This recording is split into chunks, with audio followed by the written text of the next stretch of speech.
le leader du pack. Ah, vous démarrez cette saison avec les meilleurs. La phase 6 du MCU racle vraiment les fonds de tiroir. Non, Foxbot, si présent, qui semble avoir piqué la technologie du comte Vertigo, fait irruption dans la prison locale afin de libérer les membres du gang titulaire, qui ont été enfermés ensemble 2 par 2. C'était très prévenant. Le seul d'entre eux encore libre apporte sa contribution, et c'est bien entendu à la star du moment de s'occuper des filles.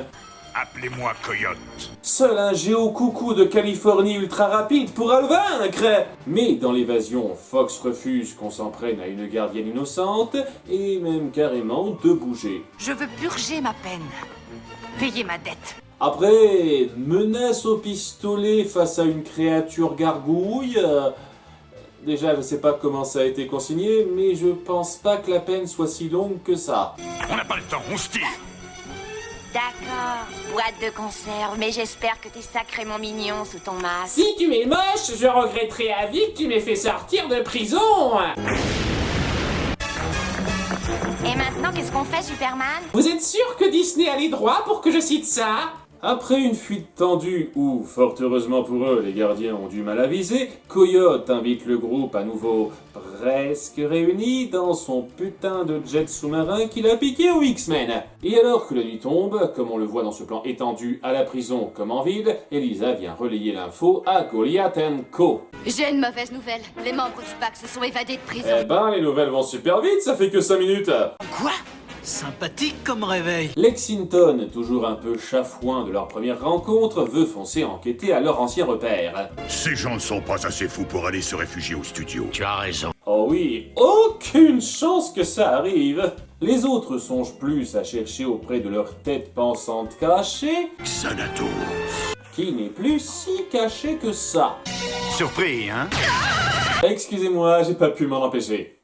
Je me lasserai jamais de cet extrait. J'apprécie sincèrement l'effort de continuité dans cet épisode. On appuie énormément de passifs rapport aux 2 épisodes précédents centrés sur le pack, et ça s'incruste parfaitement dans le récit de la série grâce à ça. Comme Jackal, qu'il a un peu mal de leur dernière rencontre, mais il dévie vite la discussion vers une cible qui fait plus consensus. Vous voulez vous débarrasser des gargouilles? Moi aussi, et je sais comment. Étonnamment direct de sa part, mais ça s'expliquera. De son côté, Goliath a un scoop rapide par Owen. Ah, votre problème, si je ne m'abuse, c'est le PAC. Et si j'en crois à leur emploi du temps, ils arriveront au PAC Media Studio dans quelques minutes. Vous auriez pas pu m'envoyer un SMS? J'ai fait tout le chemin pour rien. Lexington, accompagné de Brooklyn et Bronx, attend là-bas avec la police qui, considérant la piste trop froide, finit par complètement lâcher l'endroit. Ils laissent même pas une petite voiture pour le principe. Et bien entendu, ils sont partis 30 secondes avant que le pack arrive. Timing! Les 4 larrons sont désormais équipés d'armure, ce qui ne rehausse pas tant que ça leur capacité au combat, car c'est Coyote et ses accessoires qui l'emportent. Quant à vous, faites de beaux rêves. Très aimable. T'as servi à rien, mec. C'est donc la prise d'otage. Ces 3-là vont commencer à s'y habituer. Comment se fait-il qu'à chaque fois qu'on emmène Bronx, ça se termine comme ça? Le trio de la poisse. Nos gargouilles sont attendues sur un bateau. Et franchement, pour un guet-apens, vous avez pas prévu grand-chose de précis. Sérieusement, Hudson en prend 3 à lui seul.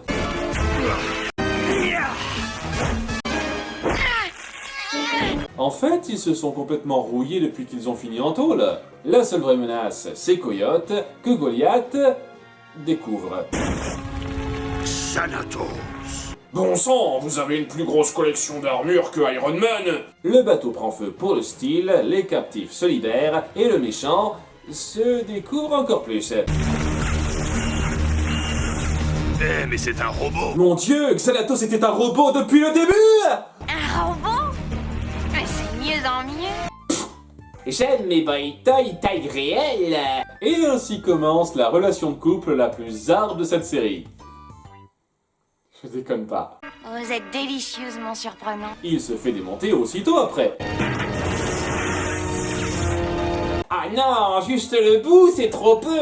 Et le pack se barre dans leur vaisseau volé que Wolf faisait piloter parce que pourquoi pas, la tête de Coyote se barre en mode toon. est sûr qu'ils sont pas apparentés? Nos héros viennent de pourvoir leur contribution à la pollution marine, et alors qu'ils quittent la scène, ils ont une victoire assez relative. Car la vraie grande gagnante est Fox, qui, par sa conduite exemplaire, est libéré sur parole peu après ça. Votre décision de purger votre peine et d'aider les gardes durant la récente évasion de vos complices. Tu portes encore ton maquillage pour un tribunal de remise de peine? Ou bien tu t'es carrément fait tatouer cet endroit-là? Putain, t'es vraiment une dure, toi! Et elle peut rejoindre son amoureux, Xanatos, le vrai. Ah, s'il s'est créé un robot clone, c'était pour pouvoir se taper les deux filles! Car ce stratagème était surtout une manipulation afin de faire sortir sa chérie de prison légalement et expérimenter un petit peu son nouveau jouet. Tordu, mais très intelligent. Et c'est vraiment cette partie qui élève l'épisode, la manipulation de l'antagoniste rondement menée. Avec les nombreux soucis de continuité dans les réactions des personnages, ça vaut vraiment le coup. Même si le pack en soi reste en deçà en termes de méchants, Fox mis à part, mais ils remplissent bien leur rôle de pion pour détourner l'attention. Je vais te faire regretter ce que tu viens de dire, boîte de conserve. Fais gaffe, Wolf. Tant pis, oublions cela, essayons de profiter de cette belle soirée.